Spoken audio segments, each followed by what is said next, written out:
What's up, Dustin? How are you? Good. What's happening, brother? Very lovely shirt, as usual. Come on, man. It's always crispy.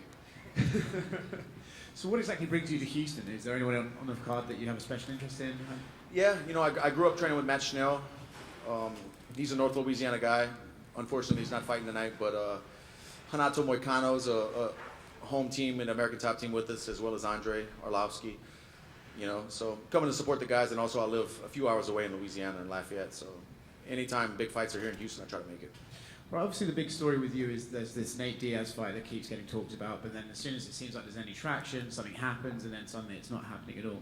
From your perspective, what exactly is happening with that fight? How realistic is it, and what's going on? I think there's a good chance it's going to happen.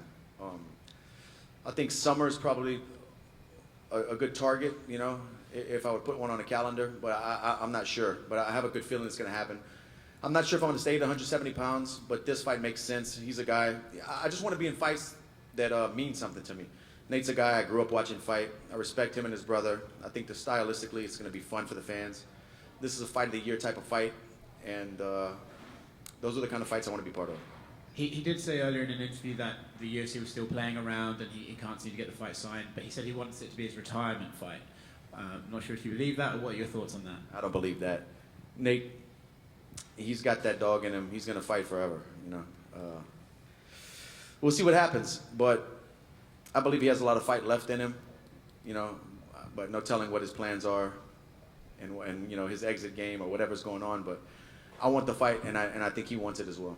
Do you think that was maybe just him playing some negotiation games there, last fight in his deal and stuff like that? I have no clue, you know. On my side, let's go. You know, on his side in the UFC, they got to get it figured out. But I'm ready to rock. Would you like it to be 5 rounds, I assume?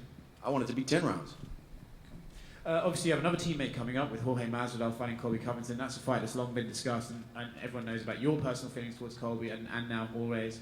How do you see that fight going, and how important is it, do you think, for Jorge to beat him to kind of show Colby that you can't say the stuff he's been saying and get away with it? George is a guy who, you know, I've been around for the last 11 years.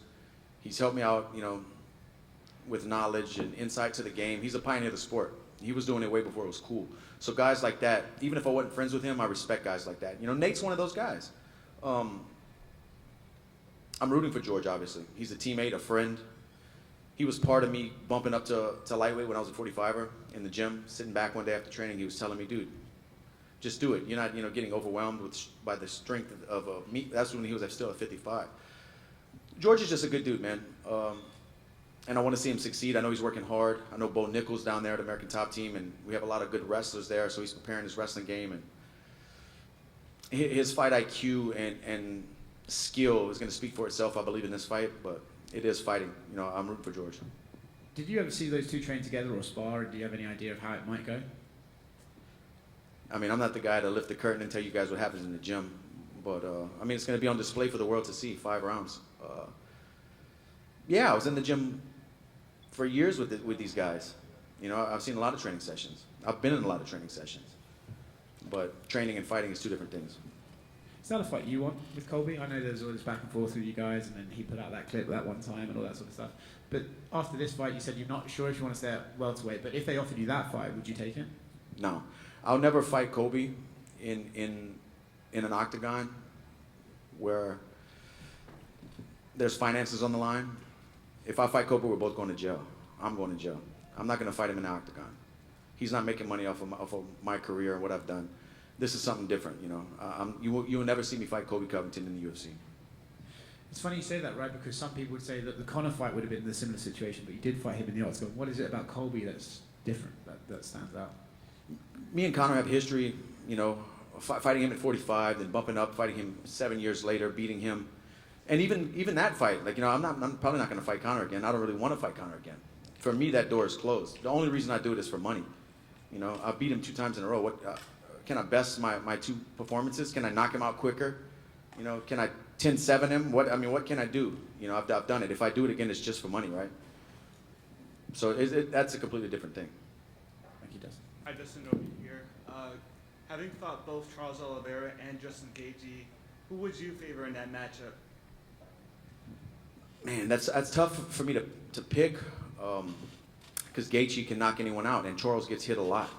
You know, he touched the canvas when he fought me. He touched the canvas when he fought Michael Chandler. And Gaethje's a guy that if you're there to be hit, he's going to hurt you and damage you. But also Charles has shown championship grit. You know, he's picked himself off the canvas and come back and won fights. And he is the champion. I would say Charles has more ways to win. I think Charles can knock Gaethje out. Charles can submit Gaethje. Charles can win by decision. I think Gaethje has to knock him out. And there's a fan that said that they would get you a Franklin hot dog if you saw them in the crowd. Have you got that Franklin hot dog? I'm looking for that ballpark Franklin, man. I'm looking for it. I'm a little hungry right now. If I run into this guy, I'm down. That's right. One on the fun quick. Speaking of Nate specifically, is there a reason you want to fight him simply because you guys were booked before and then the things he said after, or is it kind of a competitive thing that he's a big name, or is it kind of a combination of all of them? It's a combination of everything, but it's also history. You know, I was living at my mother's house watching this guy fight on The Ultimate Fighter. Those are the kind of fights that mean something to me. And like I said, he's a pioneer of the sport. Him and his brother have been around forever. You know, when his brother was fighting in Pride, I was a fan. This was way before it was even cool, before it was a mainstream sport. Nate's a fighter's fighter, and I love what he brings, the intensity, the fight he brings, and I think with my style, it's going to be an incredible fight. I think his phrasing was when he called out Jorge after he beat Anthony Pettis, he goes, there's very few people like me and him that do this right. I assume you would throw yourself into that category too? Just a fighter's fighter, like you said? I would hope so. You know, I would never label myself that, but those two guys are pioneers, Jorge and Nate. When Nate was in the WC, before WC was even established, you know, it's just, I'm a stats guy, history guy. I love the sport, and I love that these guys have cut their teeth and paid their dues before money was ever a part of this. So those kind of guys, even though I want to whip his ass, those guys will always have a special place, you know, in fighting, in combat sports with me. Hey, Dustin, down here. You had mentioned that, of course, you know, you were at the gym with George and Colby for all those years. When they went from being, you know, good friends as they were, and the tension started, what was that like in the gym? Like, was it visible to you? Did you have conversations with George about that? Did you see this all developing kind of in front of you? Yeah, the whole gym saw it. It was toxic. You know, that's why Kobe's, you know, I'm not going to speak for Dan Lambert, but that's why Kobe's not part of American Top Team, because it was just bad. One apple ruins the bunch, you know. It was just bad energy, and we wanted to keep things positive in the gym, moving forward, have so many fighters preparing for such big fights all the time at that kind of gym. And yeah, but I was around it from the beginning, you know. Back in 2012 when Kobe was just joining the gym from college wrestling and making his debut, you know, I saw everything unfold. Were you friends with him? Like, were you and Colby friends at one point? We were never close. We trained, you know, a good bit throughout the years, but we were never like close friends. We never did anything outside of the gym. Would you say he changed, or? Oh yeah. I mean, being honest, and I don't really care. So I saw a time where he was winning fights in the UFC, and he started getting that shtick to you know, he was winning fights but wasn't getting the attention. Then he kind of started switching, and at the beginning of it, it was kind of funny, kind of cool, but there was a point where he started believing all that craziness and started being that person, and that's when things started changing. Thanks, man.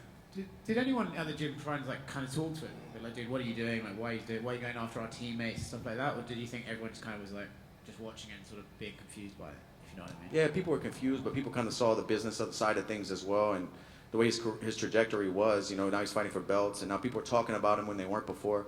It's just the thing that makes me hate this sport. You know, the fakeness of things like that, and I won't call it clickbait, but living that kind of life. You know, it's just. It's not the same thing that I fell in love when I started fighting 15 years ago. It's a different thing now. You know, guys are making their way through the ranks a different way. Is that another reason why you're kind of looking for fights that interest you and you're not interested in the biz shit? Bullshit. You said it. The bitch shit. You said it right. I meant bullshit. No, say it right. The bitch shit. Yeah, I'm not interested in it. You know, I want real fights, fun fights, fights that mean something to me. No bitch shit. No bitch shit. How hard do you think it will be for somebody to humble Colby? Do you think it's even possible? Bro, I don't know. That's on him, you know. We all take these losses differently. We'll see what happens, you know. But you put yourself in a position when you talk like that, you talk that much, you become, when you do fail, and when you do it long enough and fight the best guys, you will fail. You know, can he dust himself off? Can he pull it back together after talking all that stuff? We'll see. You know, I don't know. I don't really play a whole lot into it because I have my own things going on, and it is what it is. You know, I want George to win. We'll see what happens.